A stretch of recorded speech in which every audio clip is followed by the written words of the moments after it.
President Trump is ratcheting up his attacks against the whistleblower at the center of his mounting Ukraine scandal. He lashed out at the whistleblower in a series of tweets today, one of them with a simple hashtag fake whistleblower.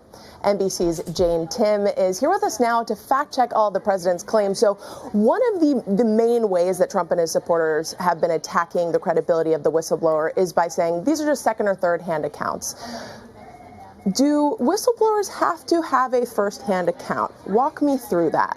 No, whistleblowers have to have a reasonable belief that wrongdoing has occurred. It's not this game of telephone that you saw one of the president's sons saying earlier today. This is a reasonable belief. It's not a gut instinct. It's not a sense or a rumor. It's they see facts and they seem to suggest this, and there's a reasonable belief. That's the test that whistleblower law has.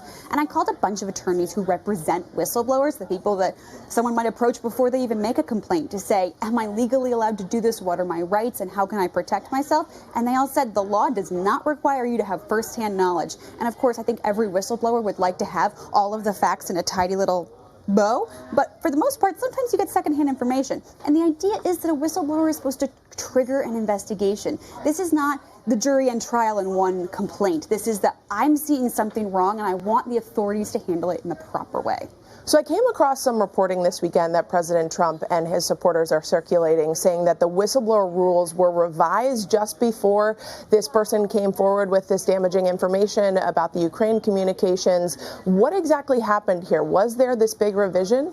So a conservative blog started pushing out this idea that something had been removed from the whistleblower rules. Essentially, a whistleblower form, the form online that you could type your whistleblower complaint into, had been revised recently. No one's exactly sure what date it's been revised, but very recently, and it had removed a paragraph about first-hand information, sort of stressing the importance that it needed to be credible first-hand information. It's kind of a confusing paragraph, but at the end of the day, we're talking about a form that's online. We're not talking about the law, and forms don't change the law. And when I called all these attorneys, they said, look, the form can say whatever it wants, but the law is the law, and the law was passed by Congress, not some form that might have emphasized the need of first-hand information.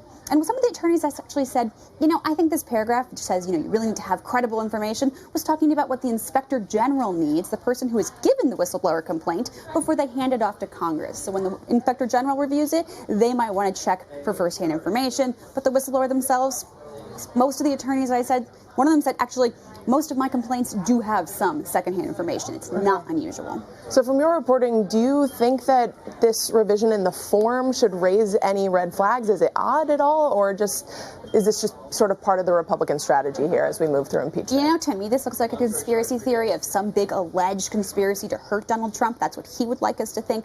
But the Inspector General is appointed by the president. He says this account was credible. The Director of National Intelligence says the whistleblower did it by the book, and he has no reason to think that he did anything wrong. By all accounts, this is a credible whistleblower complaint, and now the investigation should go forward to verify all the claims that this person had and said, look, it's secondhand, but I have reasonable belief that something wrong happened here.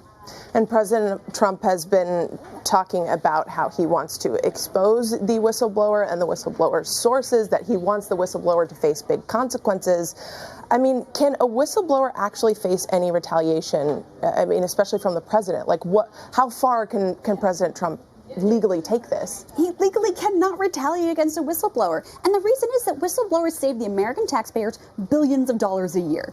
$3 billion is an average number. I looked back the last couple of years that money is saved by the American taxpayers by whistleblowers who say, look, I saw something wrong. This is designed to keep taxpayers, keep their money and keep the government running well. The fact that it's gone against the president is very unusual and unprecedented, but he's legally obligated not to retaliate against this person.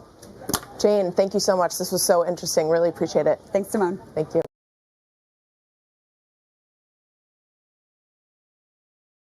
Hey, NBC News viewers, thanks for checking out our YouTube channel. Subscribe by clicking on that button down here and click on any of the videos over here to watch the latest interviews, show highlights, and digital exclusives.